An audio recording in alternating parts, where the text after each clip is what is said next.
toutes et à tous, bienvenue sur Le Point de Vue, la tribune qui donne force et écho à vos opinions à travers la plateforme Les Échos de Medoune, le thermomètre de l'actualité medounoise. Pour ce troisième numéro, nous recevons M. Jules Nguemeson du village Mbek-Layon, cadre du secteur public et homme politique agissant au canton Mbé. Avec lui, nous ferons un bilan à mi-parcours du mandat des députés et de celui du deuxième siège en particulier avant de terminer, voulais-je dire, sur ce qui le concerne à proprement dit. Alors, sans plus tarder, Monsieur Nguemeson, bonjour. Bonjour, Monsieur Ulrich Dormayo. Merci d'avoir accepté notre invitation, comptant pour son troisième numéro de notre émission J'ai cité Le Point de Vue. Alors, depuis le 11 janvier dernier, les députés ont fêté leur première année à l'hémicycle Léon-Bar. Les publications ou de leurs sympathisants en ont d'ailleurs témoigné. Pour la plupart, on en déduirait que la satisfaction est relative.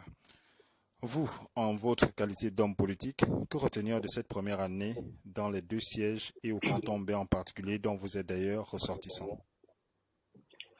Ok, bon, merci. Je tiens d'abord avant tout à vous exprimer ma profonde gratitude pour l'honneur que vous me faites ce matin de m'inviter à répondre à travers votre média Les Échos de Medoune sur un certain nombre de sujets relatifs à la vie politique locale.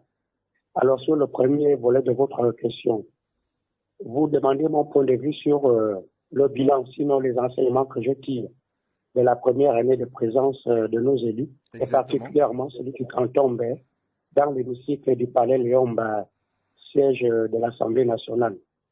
En fait, de mon point de vue, Monsieur Ulrich, il serait prématuré, j'allais même dire prétentieux de ma part de porter un jugement objectif, de juger l'action d'un élu, fût-il un député, au terme de sa première année à l'Assemblée nationale, parce que je juge ce laps de temps suffisamment court pour apprécier la qualité de son travail, même si, comme une grande partie de l'opinion le pense, que les activités que mène notre député sur le terrain ne sont pas suffisamment perceptibles, au-delà de l'acte qu'il vient de poser et qu'il faut d'ailleurs saluer à sa juste valeur relative à la réhabilitation du pont de Zorbo.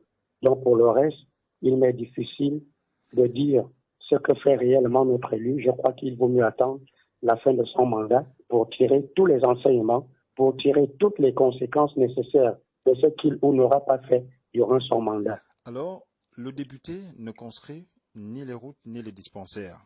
L'organisation des championnats et autres activités de nature à égayer les populations n'étant pas aussi inscrites dans leur mission. Dès lors, à quoi peut-on s'attendre à un député en dehors de son rôle à l'Assemblée nationale? Alors, vous précisez là les missions qui ne sont pas celles d'un député, c'est-à-dire ne rentrant pas dans le cadre de ses prérogatives. Bon, alors il n'en demeure pas moins qu'au-delà de son statut qui définit ses missions, il faut reconnaître qu'un député demeure et avant tout un acteur social, une personne qui vit au milieu d'un environnement, une personne qui vit au milieu de cette misère ambiante dont une grande partie du peuple est victime. Je suis convaincu que pour un député, il a le devoir de répondre à la hauteur de ses moyens, bien sûr, à certaines sollicitations de ses électeurs. Alors, à Medoune, souvent les exigences des populations envers leurs élus sont multiples, dépassant clairement les limites de leur rôle. Face à cela, que peut-on proposer pour que chacun s'approprie de leur véritable mission? Alors, s'agissant maintenant du comportement des populations envers leurs élus, quelle est votre préoccupation auquel ils confondent souvent les missions ou les rôles dans la gestion des affaires publiques?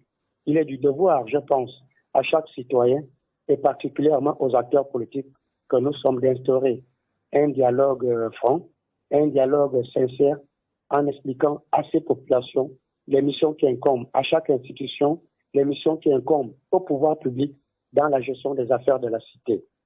Merci. Alors, sur un autre plan, vous êtes identifié comme ce jeune qui ne cesse de rassembler autour de lui à travers des festins auxquels sont conviés les ressortissants du canton Mbé.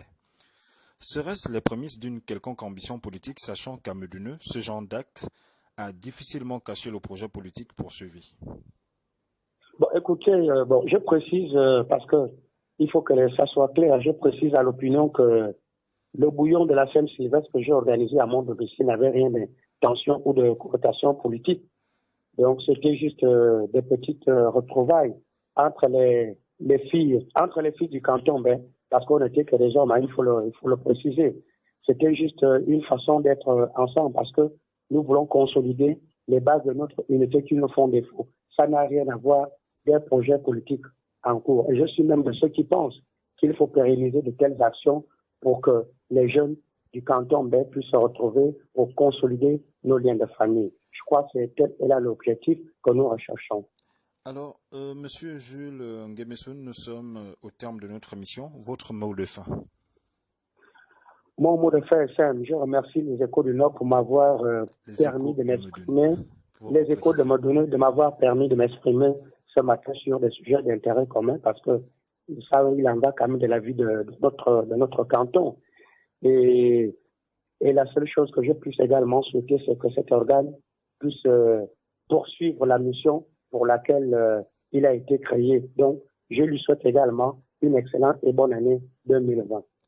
Merci, Monsieur Jules Nguema, d'avoir accepté notre invitation. Nous remercions également nos différents abonnés qui nous suivent de par le monde et à Medoune particulièrement.